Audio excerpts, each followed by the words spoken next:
Hey guys, welcome to Wrestling Figure Wednesday. Today I'll be reviewing the Mattel WWE Elite Series 42 Neville figure. This is Neville's very first Elite figure and I was very excited to get it because I am a big fan of his. I'm really bummed that he got injured and will be out for a while because I think he's such a talented performer. Hopefully he heals quickly and will be back soon. You can get this figure currently on ringsidecollectibles.com. It is not in stores yet. And that being said, let's take a look at him fresh in the packaging. It says highly detailed action figure with the Raw logo at the top, as it's based off of one of his Raw attires. Here's Neville in a standard pose with his cape around him. It says includes entrance cape. It says Neville and there's Elite logo. On this side there's a picture of Neville. It says Raw and Neville as well. And this side is similar, just laid out a little differently. Looking at the back of the box, there's Elite logo, a large image of Neville. It says Raw Neville with some statistics about him. Also in the set is Kalisto, Triple H, the Nasty Boys, Jerry Sags, and Brian Knobbs. Almost forgot their names for a second. It's both of their first time the line figures, and then also Xavier Woods, and then some company information listed at the bottom. So that being said, let's take a look at him fresh out of the packaging. Alright guys, so here we have the Mattel WWE Elite Series 42 Neville figure, fresh out of the packaging. Overall, I'd say it's a pretty cool figure. The only downside to this figure to me is the cape, mostly, as it just sucks that it's rubber, as he can't make it go behind him like he wears it during his entrance. You can't pose him in it either. I mean, it looks cool. I like the logos and stuff that are on it. And also, a lot of people were complaining about his boots as they were painted rather than molded like his basic figure. So if that really bothers you, you could always do a knee and leg swap, so to speak, like a lower leg swap with a basic to make his boots more accurate. But then you lose that extra little ankle articulation. But I don't know, might be something I'll look into, we'll see. But that being said, let's take a look at him up close.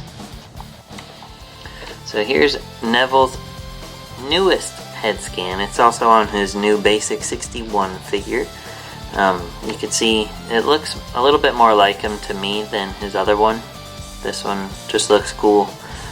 I like the likeness. You can see his hair, all the detail in his hair and whatnot. A ball jointed head. It does go up and down as well as left and right. The cape is restricting it a little bit, so I'll show you the cape and then we could take it off. But it fastens right here. You can see his logo on the front, and then the hood, which is molded, and then the logo covered by it too, so it's really cool.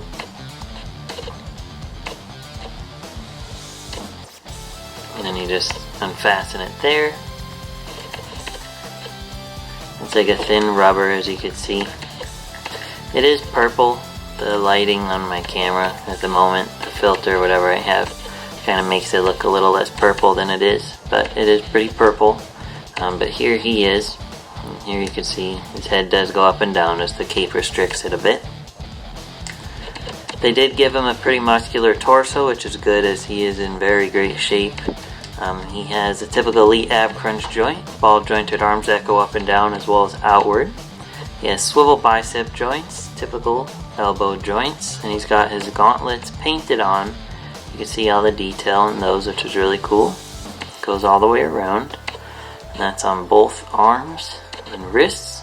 Then he has an open hand here, closed fist here. He has a swivel wrist joint as well as a hand joint that goes up and down. He has a swivel waist joint, and he's got his purple and black tights with his logo there, and the designs on the sides.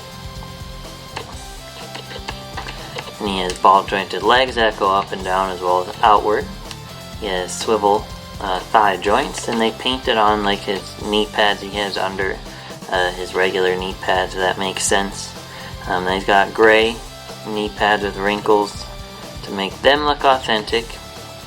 And he has double jointed knees, and they're not restricted by his knee pads at all, which is great, and you can really pose him well to do all his crazy maneuvers.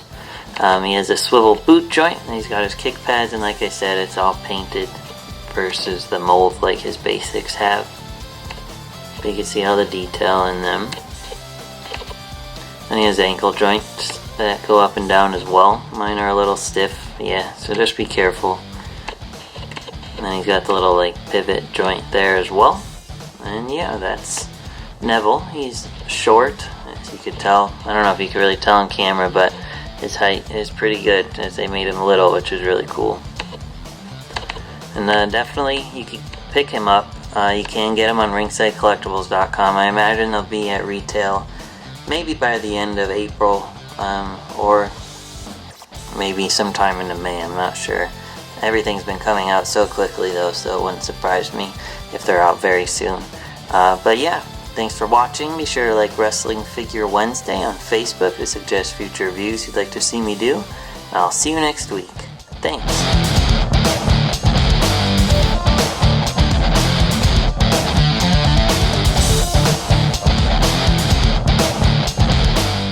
Like this video? Be sure to like, comment, and subscribe for more.